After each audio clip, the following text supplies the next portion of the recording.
Second world war के बाद सारे देश मिलकर यूएन बनाते हैं ताकि लड़ाई को रोका जा सके, दुनिया में और लड़ाई ना हो, जो देशों की प्रॉब्लम है उसको सॉल्व किया जा सके। लेकिन यूएन के अंदर उस टाइम पे उनकी चल रही थी जो वर्ल्ड वॉर जीते थे, जैसे ब्रिटेन, यूएस, यूएसएसआर। और जिस हिसाब से जूस ने ब्रिटेन, यूएस और यूएसएसआर का सपोर्ट किया था और अपनी जान दांव पे लगाई थी, उसका रिवॉर्ड उनको मिलने का टाइम आ गया था। वर्ल्ड वॉर जीतने के बाद ऐसा माना जाने लगा था कि जूस जो थे उनको उनका देश मिल जाएगा। ब्रिटेन ने जूस को उनका देश वापस मिलना चाहिए, इसके लिए बैलफोर डिक्लेरेशन जो था उसको यूएन में दे दिया। फरवरी 1947 में ब्रिटेन के फॉरेन सेक्रेटरी अर्नेस्ट ने कहा कि अब पैलेस्टीन ब्रिटेन के कंट्रोल से बाहर है और जूस को पैलेस्टीन में शिफ्ट करने वाला जो मैटर है ये अब यूएन को खुद देखना चाहिए।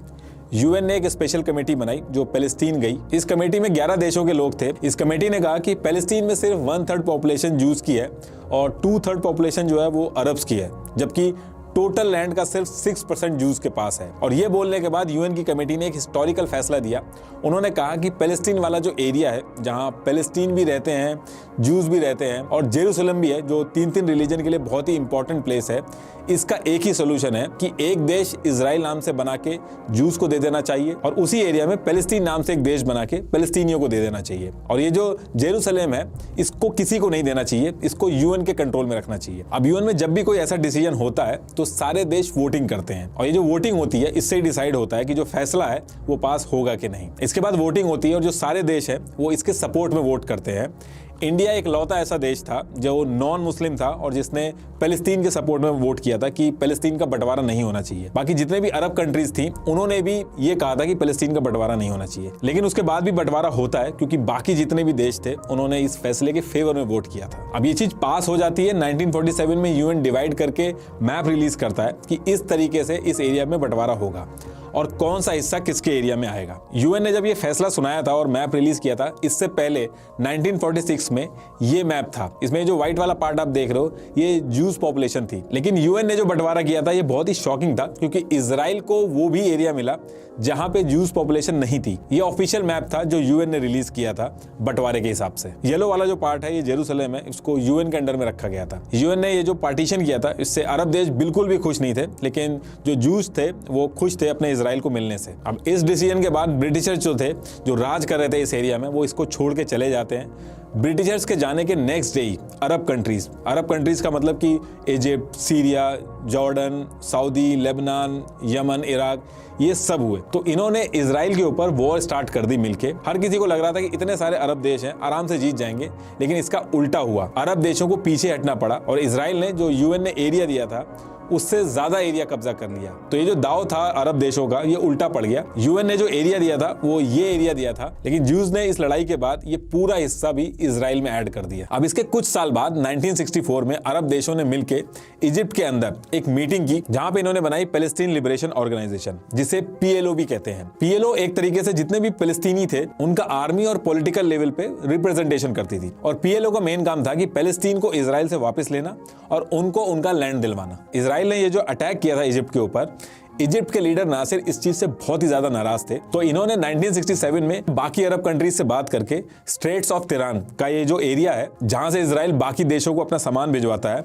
वो रास्ता रोक दिया जाता है। नासिर को पता था कि इसके बाद इजराइल अटैक करेगा, इसलिए उन्होंने पहले ही सारे अरब कंट्रीज के साथ मिलकर इजराइल के खिलाफ अटैक प्लान किया। लेकिन इजराइल के पास पता नहीं क्या चीज है, उसने सारे के सारे अरब देशों को एक साथ हरा दिया और सिर्फ 6 दिन के अंदर इजिप्ट का जो एरिया इजराइल ने पहले कब्जा किया था वो दोबारा से कब्जा कर लिया और इसके साथ साथ गाजा पट्टी और वेस्ट बैंक का जो एरिया था वो भी ले लिया। बाद में यूएन फिर से बीच में पड़ता है और इजिप्ट का जो एरिया था वो तो वापस हो जाता है, लेकिन बाकी एरिया इजराइल ही कंट्रोल करता है। पीएलओ और बाकी अरब देशों को समझ में आ गया था कि इजराइल से जंग में जीतना बहुत ही मुश्किल है, इसलिए उन्होंने कई अलग अलग तरीके निकाले। इन्होंने प्लेन हाईजैक करना स्टार्ट किए। सिर्फ 1968 से 1977 के बीच में फिलिस्तीनियों ने 29 एयरप्लेन हाईजैक किए और इजराइल पे हमला किया। 1972 के ओलंपिक्स में 5 फिलिस्तीनियों ने जर्मनी के अंदर इजराइल एथलीट्स के अपार्टमेंट पे हमला कर दिया।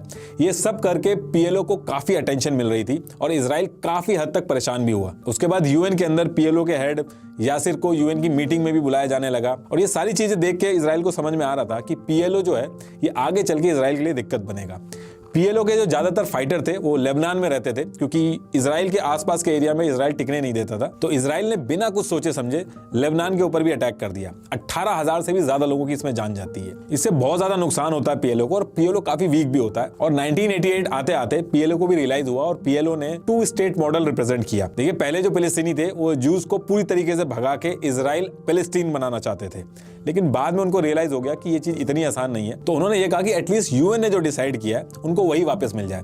लेकिन अब इजराइल वो भी देने को रेडी नहीं था, क्योंकि इजराइल का ये मानना है कि जब आगे चल के 50-60 साल हो जाएंगे और अरब और स्ट्रांग अगर हो गए तो वो इजराइल पे 100% अटैक करेंगे और इजराइल जो है वो ज्यूज के हाथ से फिर से चला जाएगा और इजराइल के जो लोग हैं उनका अस्तित्व खत्म हो जाएगा। तो भले ही अभी पीस ऑफर कर रहे हैं, लेकिन आगे चल के दिक्कत होगी, इसलिए उन्होंने क्लियरली कह दिया कि वो अपनी जो स्ट्रेटेजिक लोकेशन है वो बिल्कुल वापस नहीं करेंगे। हालांकि बाद में 1993 में इजराइल जो था वो ऑस्लो अकॉर्ड जो था उसके लिए एग्री हो गया, जिसमें यह था कि पैलेस्टीन को गाजा पट्टी और वेस्ट बैंक के एरिया दे दिए जाएंगे और यासिर जो पीएलओ के लीडर है वो प्रेसिडेंट बना दिया जाएगा उनको, और दोनों जो देश हैं वो शांति से, अब सबको लग रहा था कि यहाँ से शांति हो जाएगी, लेकिन ये एग्रीमेंट साइन करने के बाद भी इजराइल ने कुछ भी फॉलो नहीं किया। गाजा के अंदर इजरायली जो सिटीजन थे उनको लगातार भेजते रहे, और जो डेडलाइन थी इजराइल को जो दी गई थी कि पैलेस्टीन का एरिया को ट्रांसफर करना है उसको भी फॉलो नहीं किया गया। इससे जो पैलेस्टीन की जो आम जनता थी उनको इजराइल से विश्वास ही उड़ गया, और जो पैलेस्तीनी जनता थी वो कहने लगी कि पीएलओ इजराइल के चक्कर में पड़ के सब कुछ खराब कर देगा। और यहां से एंट्री होती है हमस की। पैलेस्तीनी रेडिकल लोग हमस नाम की एक ऑर्गेनाइजेशन बनाते हैं और ये इजराइल पे एक तरह से गुरिल्ला वॉर करते हैं, ज्यादा कोऑर्डिनेटेड तरीके से नहीं करते हैं, गुरिल्ला वॉर की तरह अटैक करते हैं। और जितना भी हथियार वगैरह होता है हर चीज से, पैसे से, हथियार से, अरब देश जो है वो हमस को सपोर्ट करते हैं। अच्छा, इसमें एक दिक्कत और आ रही थी, चाहे पीएलओ हो या फिर इजराइल, दोनों तरफ से अगर कोई नेता पीस की बात करता था तो उसको लोगों का सपोर्ट नहीं मिलता था। एक टाइम पे जब इजराइल सॉफ्ट हुआ था तो उनके पीएम को ही मार दिया गया था, और पीएलओ जब सॉफ्ट होने लगा, उसने पीस की बात करी तो पीएलओ वीक पड़ता गया और हमस स्ट्रांग हो गया। लोगों ने हमस का सपोर्ट किया, और ये कुछ चीजें और थी जिसकी वजह से इन सारी चीजों का सोल्यूशन नहीं निकल पा रहा था। अभी जो करंट सिनेरियो है वो ये है कि हमस जो है वो गाजा पट्टी से इजराइल पे आए दिन अटैक करता है। 3-4 बार इजराइल भी अटैक कर चुका है और ये लड़ाई आए दिन चलती रहती है।